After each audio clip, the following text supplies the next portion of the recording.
به ویدیو اسمبل کیس خوش اومدید. امروز قراره با هم دیگه یک کیس رو اسمبل کنیم و ازش تست گیم بگیریم. کارت گرافیکی که برای این سیستم در نظر گرفته شده RTX 4060 Ti هستش که 8 گیگابایت حافظه از نوع GDDR6 داره. این کارت گرافیک 4352 هسته کدا داره. هر چقدر تعداد هسته‌های کدا بیشتری داشته باشیم، نورها، سایه‌ها، فیزیک در بازی بهتر نمایش داده میشه.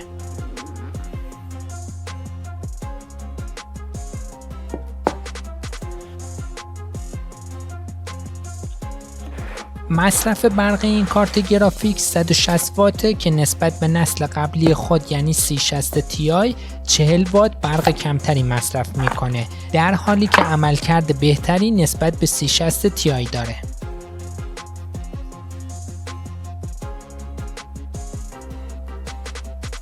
در مجموع باید بگم که کارت گرافیک 4060 Ti یک کارت گرافیک میان رده برای اجرای بازی‌ها با وضوح فول HD به حساب میاد.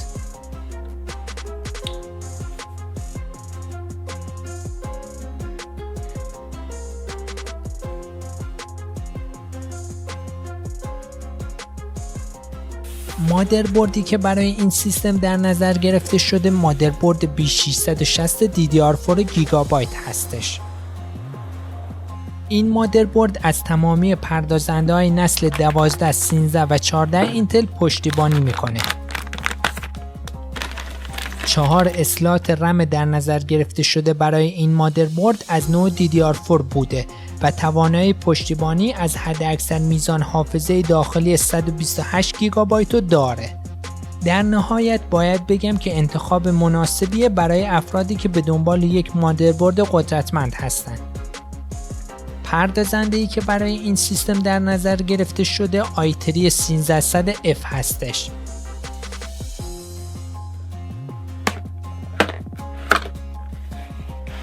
پردازنده یکی از مهمترین قطعات کامپیوتره که ازش با عنوان مغز سیستم هم یاد میشه. حافظه ذخیره سازی که برای این سیستم در نظر گرفته شده SSD اینترنال ADATA مدل لجند 710 که 1 ترابایت ظرفیت داره.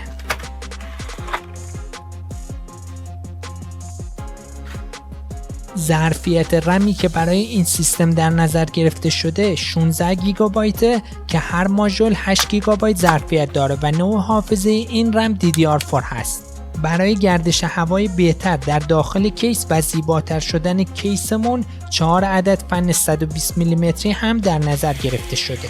پاوری که برای این سیستم در نظر گرفته شده پاور کولر مستر V650 هست که گواهینامه 80 پلاس گلد داره. کابل کشی این پاور کاملا ماژولاره. توان خروجی این پاور 650 واته. توان مصرفی این سیستم در مجموع 400 واته که این پاور میتونه به راحتی برق این سیستم رو تامین کنه. قاب کیسی که برای این سیستم در نظر گرفته شده از برند کورسر مدل 4000D ایرفلو هستش که وزنش تقریبا 8 کیلوگرمه.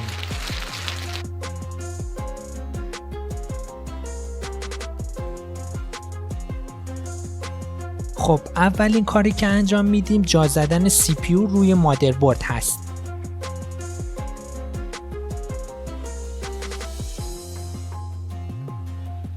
توان حرارتی پایه تولید شده توسط این CPU 58 واته که کولر خنک کننده‌ای که توی باکس این CPU قرار داره برای خنک کردن این CPU به اندازه کافی مناسب هست.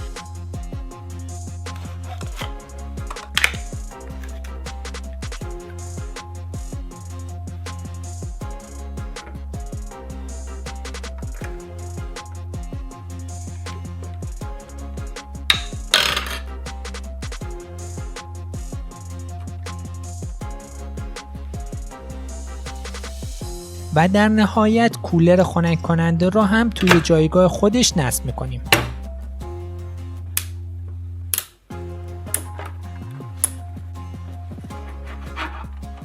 برای نصب رام های این سیستم ابتدا چفت های هر جایگاه رام رو باز میکنیم، بعدش رام ها رو توی جایگاه خودشون قرار میدیم و با فشار آوردن به رام ها و اومدن صدای تق مطمئن میشیم که رام ها در جایگاه خودشون قرار گرفتنه.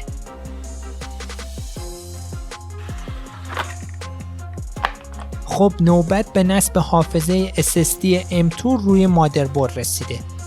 مطمئن میشیم که خطوط بریدگی SSD M2 با جایگاهش روی مادربرد مطابقت داره و اونو توی جایگاه خودش قرار میدیم و پیچ SSD M2 رو میبندیم.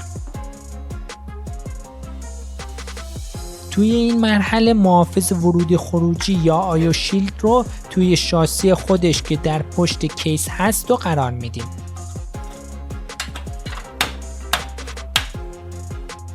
خب الان وقت این رسیده که مادربرد درون کیس قرار بدیم. از جای گرفتن صحیح مادربرد درون کیس مطمئن میشیم و با یک پیچ گوشتی پیچ های مادربرد رو در محل درست خودشون میبندیم تا از تکون خوردن مادربرد جلوگیری کنیم.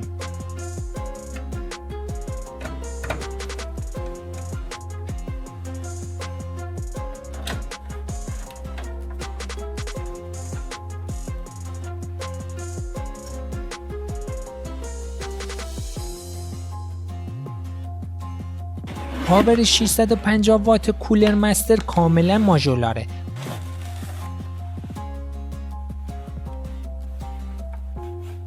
پاورهای ماژولار دارای کابل‌های قابل جدا شدن هستند و به شما این امکان رو میدن که سیم‌ها و کانکتورهایی که بهشون نیاز دارید رو نصب کنید و همین خودش باعث زیباتر شدن داخل کیس میشه.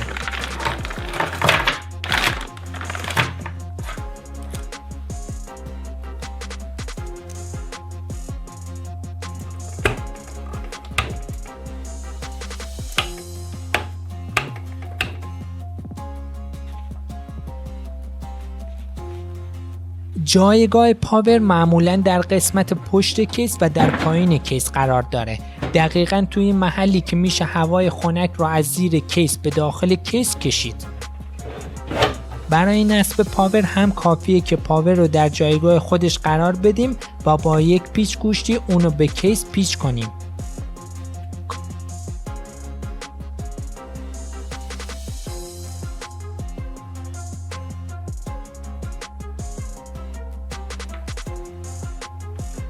منظم کردن کابل ها میتونه جریان هوای رفت و برگشتی درون کیس رو بهتر کنه و داخل کیس هم ظاهر زیبایی داشته باشه. کابل 24 پین مادربرد و 8 پین CPU رو هم متصل میکنیم.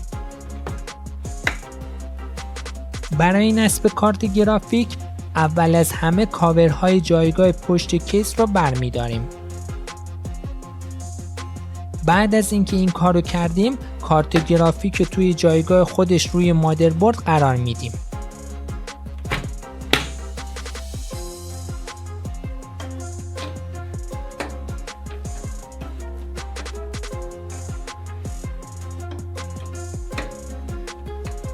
بعد از نصب کارت گرافیک کابل برق کارت گرافیک رو هم بهش وصل میکنیم.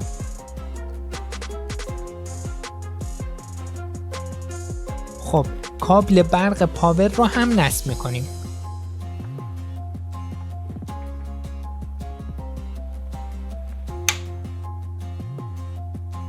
بالاخره وقت این رسیده که سیستممون رو روشن کنیم و ازش تست گیم بگیریم.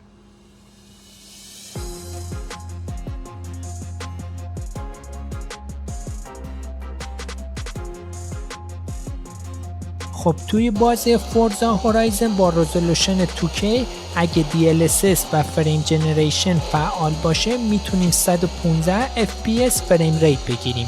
دمای کارت گرافیکمون 54 درجه و از 98% کارت گرافیک در حال استفاده هستیم. خب توی همین بازی با همون وضوح تصویر یعنی 2K، اما اگه DLSS و فریم جنریشن رو خاموش کنیم میتونیم تنها 90 FPS فریم ریت بگیریم.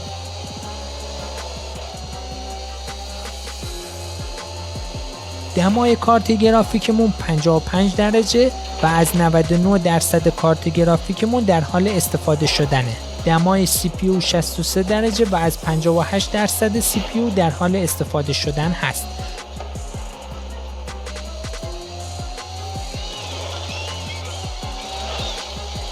خب توی بازی فورزا هورایزن با رزولوشن فول HD اگه DLSS و فریم جنریشن روشن باشه 165 FPS میتونیم فریم ریت بگیریم.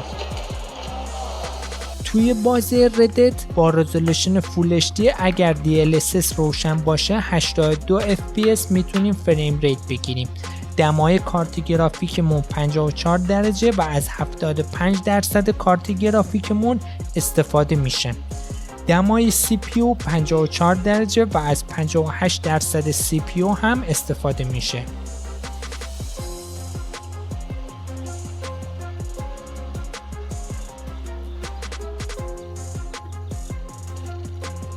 توی همین بازی اما با رزولوشن 2K و اگه DLSS هم خاموش باشه 71 FPS میتونیم فریم ریت بگیریم.